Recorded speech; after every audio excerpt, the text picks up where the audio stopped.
اللہ کے رسول صلی اللہ علیہ وسلم کا فرمان ہے، من حلف بغیر اللہ فقد اشرک، جس نے اللہ کے علاوہ کسی قسم کھائی کسی کی، اس نے شرک کیا۔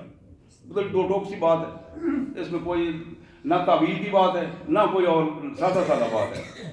یہ جو میں اس کے سر پہ ہاتھ رکھ کے قسم کھاتا ہوں، میں باپ کی قسم کھاتا ہوں، قرآن کی قسم کھاتا ہوں، رسول کی قسم کھاتا ہوں، مسجد کی قسم کھاتا ہوں، بیت اللہ کی قسم، یہ سب مشرکانہ رویے ہیں۔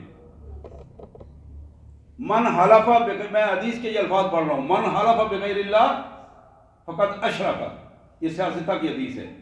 جس نے اللہ کے نام کے علاوہ، اللہ کی ذات کے علاوہ کسی دوسرے کے لیے قسم کھائی، کسی دوسرے کا نام لے کر قسم کھائی، کسی دوسرے کے نام پہ قسم کھائی، اس نے شرک کیا۔ عشاء کے نماز میں وطروں کی تعداد اور نماز وطر پڑھنے کا طریقہ کیا ہے؟ کام لمبا ہے لیکن سادہ سادہ بات ہے۔ وطر 1 سے لے کر حدیث میں آتا ہے 13 تک پڑھے جا سکتے ہیں۔ وطر ایک ہی ہے، الوطر حق واجب، باقی اس کے ساتھ جتنے ہوں گے وہ نوافل ہی بنیں گے۔ 3 بنیں گے تو 1 وطر 2 نفل بن جائیں گے، 5 بنیں گے 4 نفل اور 1 وطر بن جائے گا۔ ایک وطر ایک ہی رہے گا، اس میں اس کو ایک سلام کے ساتھ، ایک ہی اتحیات کے ساتھ پڑھنا ہے۔ مزید اگر کسی بھائی کو تفصیل لینی ہے تو انشاءاللہ بعد میں بیٹھتے ہیں لائبریری میں، تو وہاں اس کی ڈیٹیل کے ساتھ بات ہو سکتی ہے۔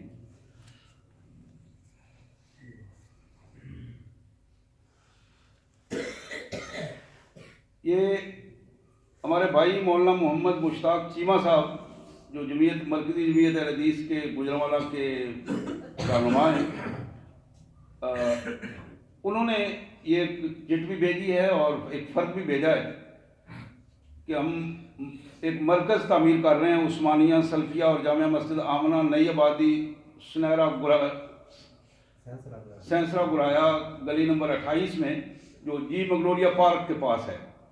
اس کے لیے خصوصی تعاون کی درخواست انہوں نے کی ہے، میرے سے بھی آپ سے بھی، ہم امید ہے مل کے اپنے